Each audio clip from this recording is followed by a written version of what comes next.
This is part 20 of our 100% walkthrough for Link to the Past, and in this part we're going to be finishing up the Ice Palace. Thank God. Yeah, I know, right? I thought you were going to come with more than that, but no, that's anyway, all I got. Well, anyways, in this part, I'm going to tell them what we do in this part. Yeah.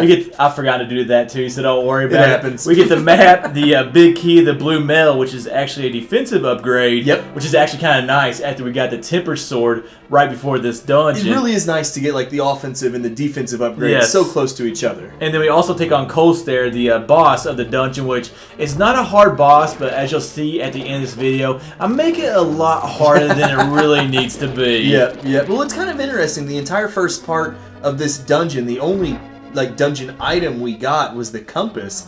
So in this part, we're gonna get the map almost at the same time we get the big key, which is kind of it's a little bit weird. Like we've seen before, we get the map later on in the dungeon, but it always feels out of place. Now I know if you kind of go like, I guess when you're exploring a dungeon for the first time, you might go the wrong way. Yeah. And then you can get the compass, but like compass before the map. Yeah. But obviously we're doing this one like because it's a walkthrough in the direction that you should. Yeah. And like you said, it's so weird to get the dungeon map that late in the dungeon. Yeah. Especially if you're not like following a walkthrough. And the dungeon map would come in really handy in this particular dungeon. If I'm correct, it's like 7 floors or something like that. There's a lot to it. Here's another thing. This was actually all basement. Is another thing I loved about the dungeon. If you remember, like it all went underground, which makes a lot of sense for ice. But then, like, well, you get closer to the center of the earth and it gets hot. So who knows how far down we are? But like, I kind of did like that about this dungeon. That it's basically all basement floors. Well, and it was the same way I believe with in Link Between Worlds when they did the ice ruins. I believe that was just down, like into that volcano. Because that's at the top of Death Mountain, where we'll see Turtle Rock a little bit later on, one of our last dungeons.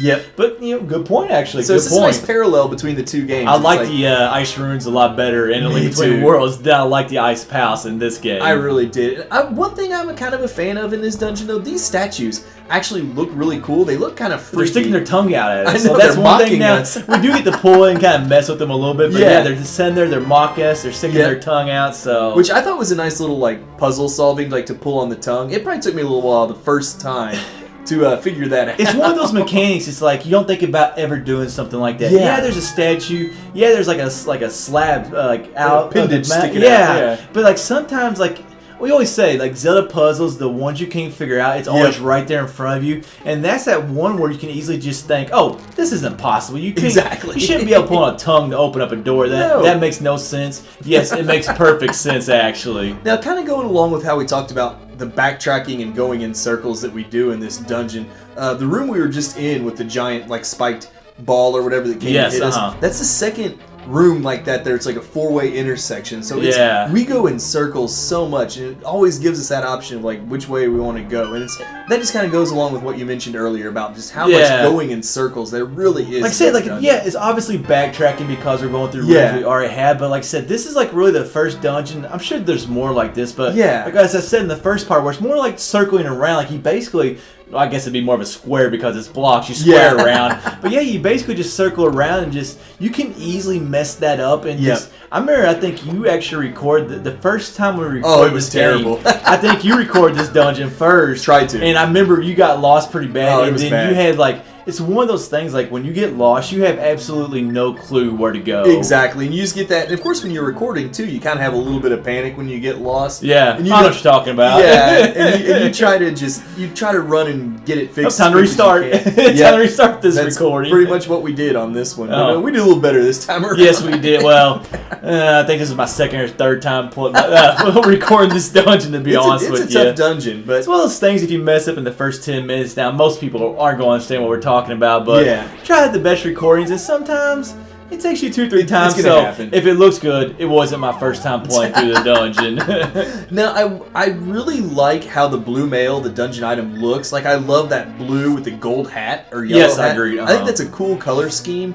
But neither of us are a big fan of getting that as like a dungeon item, you know? You know, we had that in this game, like with the Tines Mitt, and then originally, what was the first Mitt we got? It's in the Desert Palace. I don't remember the name of it. Yeah, something Mitt. Giant's Mitt, maybe? Yeah, sure. Well, I'll say that'll be wrong. Whatever Mitt it's called. Then we get the Tines Mitt and Thieves Town. Yep. And then we'll get another actually tunic later on in the game. So we talked about plenty of times. We're just not a fan of, like you said, of getting those upgrades in dungeons. I guess we want more combative weapons in dungeon. Offensive weapons. Yes, that's what's fun to us right there. Like, it doesn't feel rewarding when you're getting like an item like that. Yeah, it's like a passive item. It's not something you actively use. Yeah. It's just you put it on. And you got to think like some of the later It is beneficial, but I understand what you're saying. And like later on, like in later games, it's like you got to think Ocarina of Time, your defensive upgrade came from a fairy fountain, and your tunics all came outside of the dungeon. So that's why Ocarina of Time is such a great game right there. There's a lot of reasons. They almost nailed everything.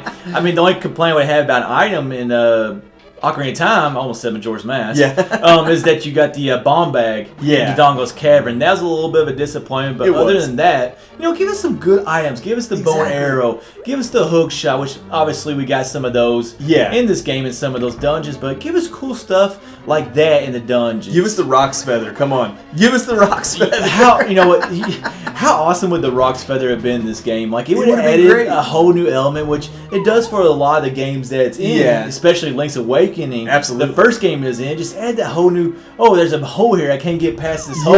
Oh, I jump over it. So that would have been a nice item. It's one thing that we really haven't had until apparently Breath of the Wild is. I think you're supposed to have the ability to jump. To climb and jump, I think. In Breath of the Wild with an actual button, so that'll be nice. That will be a nice when it comes out in 2019. So,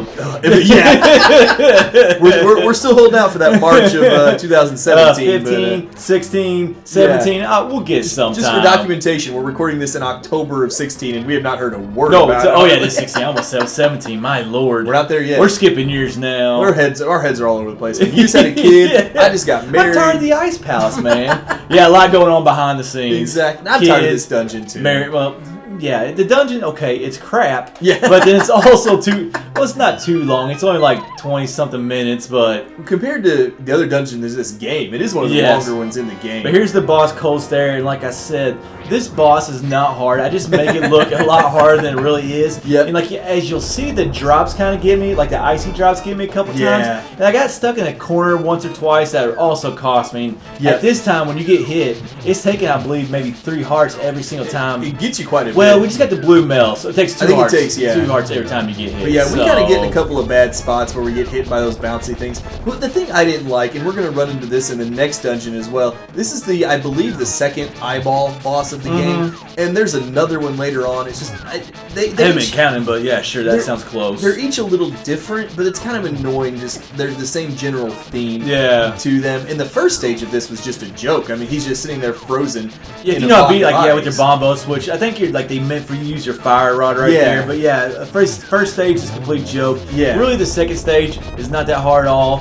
I think the boss obviously fits the dungeon very well with the ice concept. Now, it really does. These little things right here, like I don't know what pink bouncy like snowballs. They're like snowballs moving around or something like that. So again, not a difficult boss, but it's got to the point where they do quite a bit of damage, even with the defensive upgrade. Like 2 hearts in. So you see, we got down it's just one of those things. Like I was paying attention to them. There's 3 of them, running around. And I also got the icy drops coming down. So there's a lot going on. Let's be honest with each other. If I had a couple better fire rod shots, like in Skull Woods, also with Mothula, I would have made the boss look a lot easier. Now the story we get from this particular maiden is just how the wise men had these mysterious powers, but that Hylian blood has become thin over time, so the maidens don't quite have that same power.